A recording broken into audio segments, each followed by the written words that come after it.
Well, joining me now is Republican Senator Bill Cassidy from Louisiana. Bill, good to see you, or Senator, good to see you. I want to get your take first. I mean, we heard in Edwards' report that, and we know this, you and I know this, that the Strategic Petroleum Oil Reserve at a 37-year low. We have that reserve for what we see happening in Florida right now, when you have a hurricane hit or a disaster hit, something that's unforeseen, that we can tap into that reserve to shore up American supply. Joe Biden has used it just to drive down prices. And I would argue in anticipation for the midterm elections, trying to help his party. What say you? I totally agree with you. This is a political move. We should be already planning to refill that reserve, but ideally we would not have had to have tapped into it. We could have increased domestic production. Now, by the way, that portion of our energy economy that Biden does not control, privately held lands, the rig count is up. We're probably producing about 1 million more barrels per month on private lands. We need the president to open up the tap, if you will, on public lands off the coast of Louisiana, Texas, etc. That would create American jobs. It would produce more American energy. It would drive down prices, and we could leave the SPR alone. Yeah, I mean, so Senator, I mean, it's a really good point. So you're saying, you know what, if you want to actually bring on more supply, drive down prices, it might be beneficial if you open up more leases around America, not just on private lands, but on federal lands.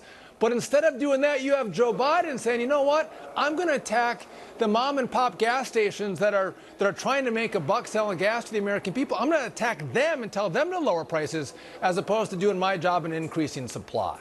I find that the president blames people when things are going wrong, and he takes the credit when things are going well.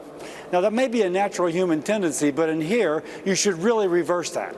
The president has been responsible for a scarcity of oil and gasoline in our nation, and now when there's a scarcity, he's blaming others. But then he takes credit when prices come down, even though it is the production on private lands which is increasing supply.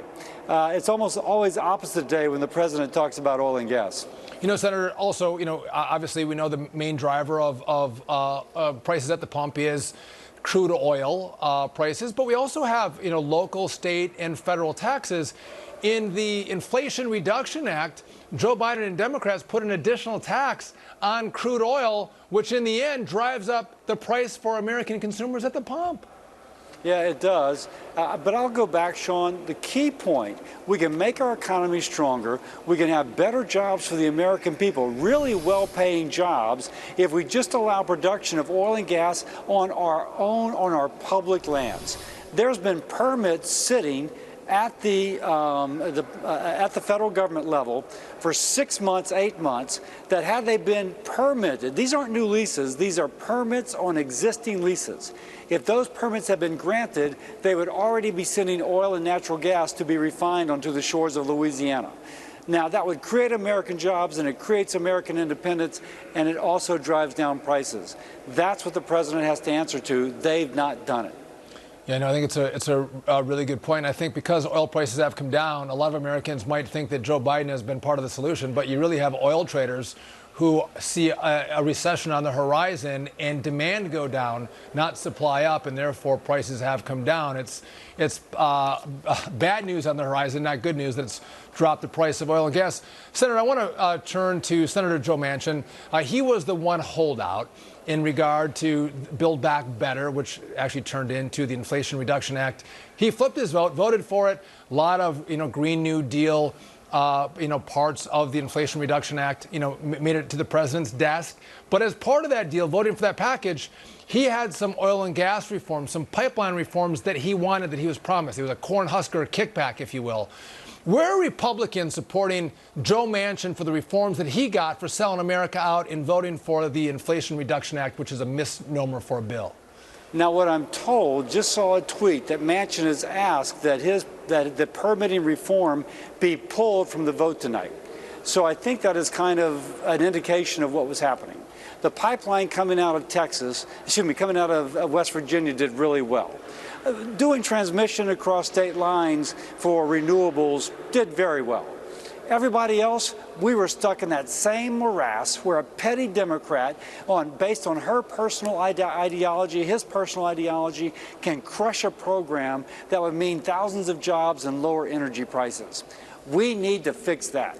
We need to have rules that are clear with timelines, enforceable timelines, and unfortunately, Joe's bill didn't do that. We're waiting for that sort of clarity. You know, and we have breaking news here. Schumer just came out and said that he will not take Manchin's energy provision out of the bill. He's going to take it out so it won't make it across the finish line. And I know that Senator Capito, also from West Virginia, has another bill. She's a Republican that she wants to actually have put into this package that she says, and probably you say, will do a lot more for streamlining the energy process and giving more rights to states and taking it away from, you know, all the litigators. Yeah, absolutely. By the way, wouldn't it have been nice if the process by which Schumer and Manchin came up could have included Republicans on the front end? Maybe some of Shelley's good stuff could have been put in there. Then we would have a permitting reform that would have passed. It's not the way it's supposed to work. It was kind of a backroom deal. Unfortunately, it's fallen apart. Well, no, fortunately, it's fallen apart. But unfortunately, we will not have permitting reform that is real. You know, Senator, I always look to you when I talk about health care. We think about health care. You're a doctor, but, you know, you're from Louisiana, an energy state. You know that energy sector really well. Thanks for joining me today and giving me your perspective on energy and what's going to happen in the Senate with regard to Senator Manchin. I appreciate it. Thank you, Sean. Thank you. All right, now to Hurricane Ian intensifying into a